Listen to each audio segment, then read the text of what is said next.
ఈ రోజుల్లో ఎంత పెద్ద ఉద్యోగమైనా కానీ ఎంత పెద్ద పదవులు ఉన్నా కానీ వాళ్ళ యొక్క పరువు ప్రతిష్టలు పిల్లల చేతిలో ఉంటాయి.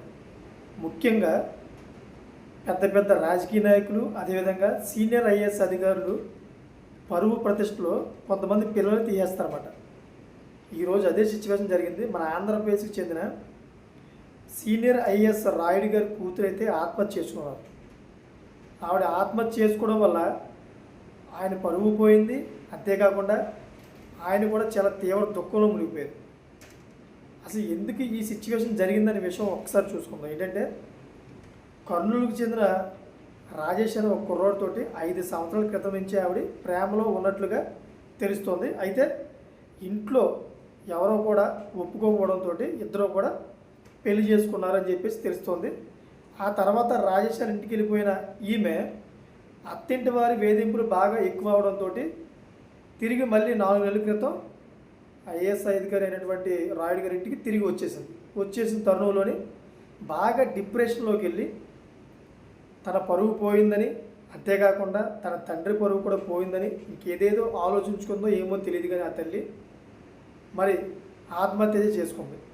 ఆత్మహత్య చేసుకోవడం వల్ల రాయుడు గారి కుటుంబం మొత్తం కూడా ఒకేసారి ప్రజల ముందుకు వచ్చింది. ఇప్పుడు దాకా రాయుడు గారి కుటుంబం చాలామందికి తెలియదు. ఒక ఐఏఎస్ అధికారిగా అయితే తెలుసు, అంతేగాని ఇటువంటి విషయాలు ఎవరికీ తెలియదు. ఒకేసారి అందరి ముందుకు తీసుకొచ్చింది ఆవిడ. తీసుకొచ్చి ఒకేసారి అందరి దృష్టి ఆయన మీద అయితే తీసుకెళ్ళింది. ఇలా తీసుకెళ్ళడం వల్ల ఎంత గౌరవం పోతుందో తెలుసు కదా. చనిపోయిందో పక్కన పెడితే ఒక సీనియర్ ఐఏఎస్ అధికారి కూతురు కూడా ఇలా ఉంటుందా క్రమశిక్షణ లేకుండా అనే విధంగా కొంతమంది అనుకుంటారు అన్నమాట. అయితే ఈ పిల్ల తండ్రి ఐఏఎస్ అధికారి వెర్షన్ ఎలా ఉందంటే, ఈ రాజేష్ అనే కుర్రోడు మా అమ్మాయిని ట్రాప్ చేసి లొంగ తీసుకొని బలవంతంగా పెళ్లి చేసుకున్నాడు అని చెప్పేసి ఆయన ట్రాప్ చెప్తున్నాడు అనమాట. అంతేకాకుండా ఏం చెప్తున్నాడంటే, మా అమ్మాయిది కులాంతర వివాహం కాదు, నేను దగ్గరుండే రిజిస్టర్ మ్యారేజ్ చేయించాను. అయితే నంద్యాల పోలీసుల సమక్షంలోని ఇద్దరికి పెళ్లి చేద్దామంటే కనుక వాళ్ళ కుటుంబ సభ్యులు మాత్రం ఒప్పుకోలేదు. అప్పుడు రిజిస్ట్రేషన్ మ్యారేజ్ నేనే దగ్గరుండి చేయించని చెప్పేసి ఈయన అంటున్నాడు. అయితే రాజేష్ అనే కుర్రవాడికి విలాసవంతమైన అలవాట్లు చాలా ఉన్నాయంట, చాలా చెడ్డ అలవాట్లు ఉన్నాయంట.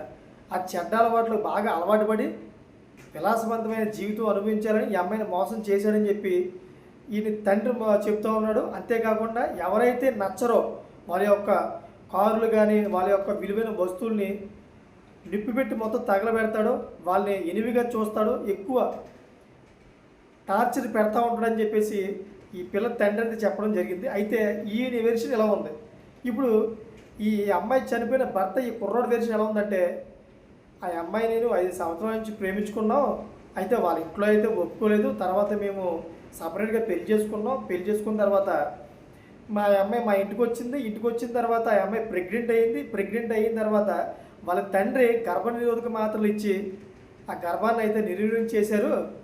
ఆ బాధలో సగం ఆమె ఉంది. అంతేకాకుండా ఆమె బీటెక్ ఫెయిల్ అయిపోయింది. బీటెక్ ఫెయిల్ అయిపోవడం కూడా ఆవిడ మీద కోపంగా ఉన్నారు తల్లిదండ్రులు. ఈ విధంగా అయితే వేధింపులు ఎక్కువైపోవడం వల్ల ఆ పిల్ల డిప్రెషన్తో వెళ్ళిపోయి చనిపోయిందని ఆ పిల్ల భర్త ఈ కుర్రోడు రాజేష్ ఈరోజు ఒక వీడియో రిలీజ్ చేశాడనమాట. అది ఇద్దరు వెర్షన్లో, అటు ఆ పిల్ల తండ్రి వెర్షను, ఆ పిల్ల భర్త వెర్షను, ఇద్దరు వెర్షన్లో చూసుకుంటే మాత్రం ఎవరికి నిజమనేది కూడా ఎవరికి అర్థం అవ్వట్లేదు. ఒకవేళ మీకు విన్నది అర్థమయ్యి ఎవరికి నిజమో ఆ కామెంట్ చేయండి. కానీ ఒక్క విషయం మాత్రం చెప్తున్నాను, ఎంత పదవుల్లో ఉన్నా మాత్రం గౌరవం మాత్రం మన పిల్లల చేతుల మీద ఉంటుంది, వాళ్ళ యొక్క పిల్లల చేతిలోనే ఉంటుంది. ఎందుకంటే ఇటువంటి సిచ్యువేషన్లు జరుగుతుంటాయి అప్పుడప్పుడు.